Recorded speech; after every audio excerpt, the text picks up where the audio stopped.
Former Michigan wide receiver, return man, really utility guy, AJ Henning is transferring within the Big Ten as he's headed back home to play for the Northwestern Wildcats. Is the transfer acquisition of AJ Henning and the other transfer acquisitions enough for Northwestern to maybe become a decent team in 2023? Before we answer that question, just a reminder to hit subscribe if you haven't already. Big Ten content all offseason long. Always crush that like button to spread the word of Big Ten Ted to the masses. You can't go down. You can only go up at Northwestern. The 2022 version of the Wildcats was a bad football team, ladies and gentlemen. It was a bad Big Ten football team. It was a bad Power 5 football team. It was a bad just team overall, right? I've been watching Big Ten football for the better part of 20 years. I don't know if I've seen a team like that. I don't know if I've seen a team struggle as much as that Northwestern team did. Obviously, everybody's going to point to no victories on United States soil. Their only victory was a win over in Ireland against Nebraska. What does that say about the Husker season last season? But this video ain't about Nebraska. It's about Northwestern. So you can only go up in Evanston, Illinois. And as bad as maybe that team was, they still had a couple of decent players. You look at Evan Hull. You look at Peter Skronsky, who is a top first-round draft pick. They had some decent players. So when you have that poor of a team and then you lose those two players that I just talked about, how do you improve your team?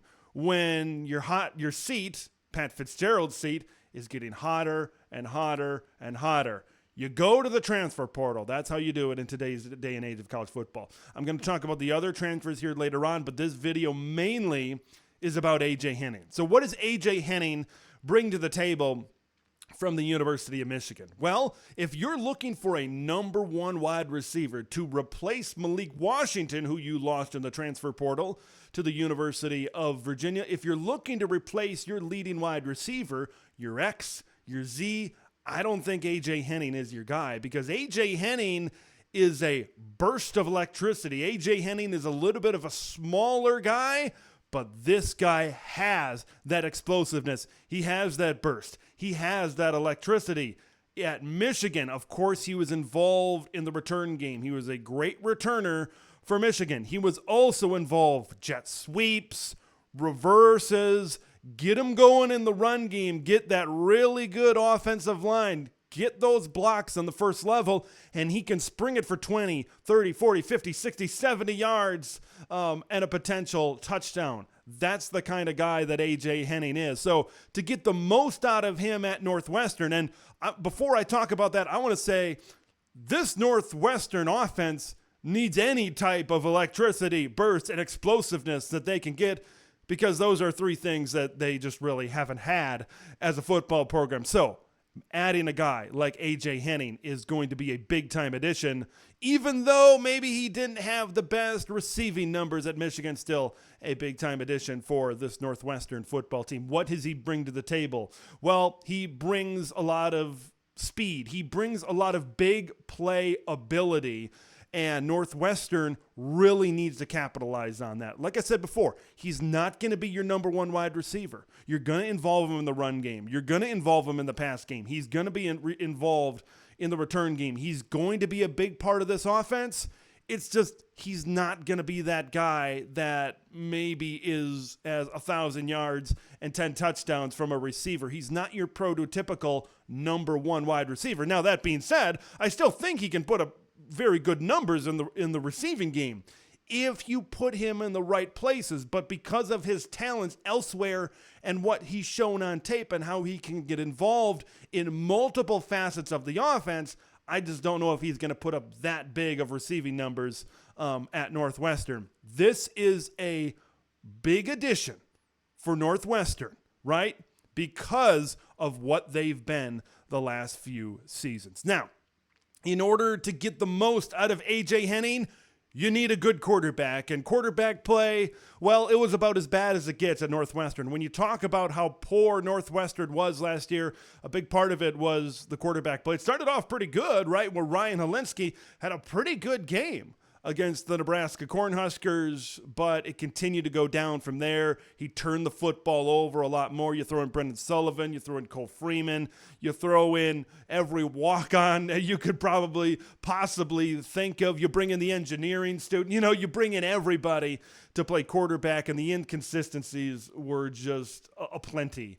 And there was really not a lot of talent or arm talent, and really not much of a passing game at Northwestern last season. But that is slated to change this season. They went out in the transfer portal. They got a talented kid by the name of Ben Bryant. He comes over from Cincinnati. He was the quarterback in the final year for Luke Fickell's system over there. He actually started at Cincinnati, went to Eastern Michigan, and now back at Cincinnati. This is a veteran quarterback. This is a guy that has put up big numbers. This is a guy that can get in a rhythm. This is a guy that can string together consecutive completions. He's accurate. He can push the ball down the field. When we talk about getting the most out of AJ Henning, you got to think having a guy like Ben Bryant is a key and a piece to that puzzle as well. Other transfer portal additions, I think you got to look at Richie Haggerty coming off the edge rusher from Southern Illinois. I believe he had 6.5 sacks last year for the Salukis in the FCS. Played pretty well when Southern Illinois was able to defeat Northwestern at Ryan Field. This is a team that desperately needed some pressure off the edge, and maybe Richie Haggerty is that guy that can provide some pressure on the quarterback and get into the backfield a little bit more. So you factor in all of these transfers, you factor in all of this stuff, and the question that we want to ask and the question that we want to answer: can Northwestern become a decent team in 2023? Now, although Bryant, Henning, Haggerty, although these are good additions, look at the flag. They're still 7th out of 7 talent-wise in the Big Ten West. You look at the Big Ten East, maybe they're comparable with Rutgers, maybe they're comparable with Indiana. This is still a Northwestern team that is still pretty low in terms of talent level in the Big Ten Conference. Okay, because when you look at the guys that they brought in, you also got to look at the guys that they lost. You look at Evan Hull, right? Your leading rusher. You had Cam Porter, who's slated to be the top running back this season. You had Cam Porter be the guy in the backfield in 2020. He got hurt. Evan Hull came in, and he had a back-to-back really good seasons as the top running back at Northwestern. So, in theory, by saying that, Evan Hull kind of took over for Cam Porter, even when Cam Porter was healthy coming back last season, right? You're taking a little bit of a step back at the running back position. Cam Porter still a solid north and south runner, but I think Evan Hull a little bit more talented. And you lose one of the best players maybe in Northwestern history in Peter Skoronski, of top first-round NFL draft pick type of talent. Malik Washington, your leading wide receiver, as I said before, entered the portal and went to Virginia. Although you're bringing in some stability at quarterback, although you're bringing in some explosiveness in AJ Henning, you got to look at what you lost. And this was off a 1-11 football team. When the quarterback play diminished as the season went on, this team became more of an Evan Hull football team. And you're losing that piece, and you're losing your top piece on the offensive line. Who knows where the running game is going to be this season. Now, defense, you bring back an all Big Ten linebacker in Bryce Gallagher, Xander Mueller as well. That could be a pretty good tandem up the middle at linebacker. You bring in leading tacklers 3 and 4, a couple of guys in the secondary, Jeremiah Lewis. You look at Rod Hurd. You look at these guys, and you continue to really go deeper and deeper. And although the additions that they brought in are solid additions, their main pieces of this team are gone. The Malik Washingtons, the Evan Hulls, the Peter Skronskis.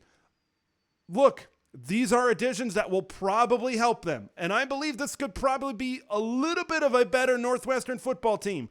But they are just so far behind right now. Pat Fitzgerald is so far behind right now.